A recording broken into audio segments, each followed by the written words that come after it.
और उत्तराखंड कांग्रेस में टिकट को लेकर मंथन जारी है। बड़े नेता चुनाव लड़ने में दिलचस्पी नहीं दिखा रहे हैं। वही नेता प्रतिपक्ष यशपाल आर्य ने भी इसके संकेत दिए हैं। टिहरी से प्रीतम सिंह ने भी खींचे पैर। हरिद्वार से हरीश रावत को लेकर भी सस्पेंस अभी भी लगातार जारी है। सस्पेंस लगातार बना हुआ है। टिकटों को लेकर के मंथन किया जा रहा है। नेता प्रतिपक्ष यशपाल आर्य ने भी इसको लेकर संकेत दिए हैं।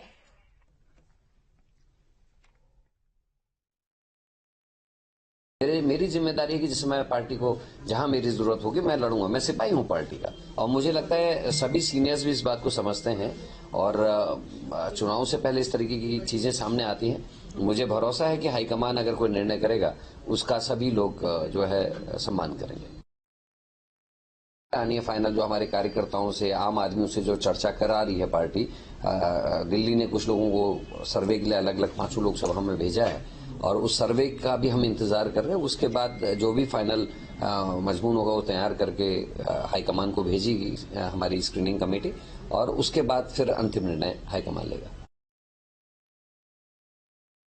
उत्तराखंड कांग्रेस इस समय लोकसभा चुनाव के टिकटों को लेकर कसमकस के दौर से गुजर रही है, और सीटों पर प्रत्याशी पहले से ही बहुत कम है, बहुत लंबी कतार भी नहीं है, और जो बड़े नेता हैं वो बहुत अनविलिंग जैसे दिख रहे हैं। उनकी इच्छा चुनाव लड़ने की नहीं हो रही है। अब जैसे टिहरी का हम जिक्र करते हैं तो टिहरी लोकसभा सीट से प्रीतम सिंह का नाम चल रहा है। पिछला चुनाव भी प्रीतम सिंह लड़े थे और माला राज्य लक्ष्मी जो भाजपा की कैंडिडेट थी उससे हार गए थे, लेकिन इस बार बताया जा रहा है कि प्रीतम सिंह बहुत इच्छुक नहीं है चुनाव लड़ने के। तो ऐसे में वहां पर इस लोकसभा क्षेत्र में पार्टी के पास बहुत धुरंधर कैंडिडेट नहीं रह जाते हैं। दूसरी तरफ अल्मोड़ा, वहां पर नेता प्रतिपक्ष यशपाल आर्य का नाम चल रहा है, लेकिन यशपाल आर्य भी वहां से अनिच्छुक हैं। वहां से लड़ने के इच्छुक बिल्कुल नहीं बताए जा रहे हैं। वो चाहते हैं या तो उनके बेटे को टिकट दे दिया जाए या उनको नैनीताल से टिकट दे दिया जाए। तो इस तरह से पार्टी के सामने दोहरी चुनौती सामने आ रही है। हरिद्वार से जहां हरीश रावत का कार्यक्षेत्र है, अल्मोड़ा सीट सुरक्षित होने के बाद हरीश रावत ने अपने कार्यक्षेत्र हरिद्वार को बनाया था।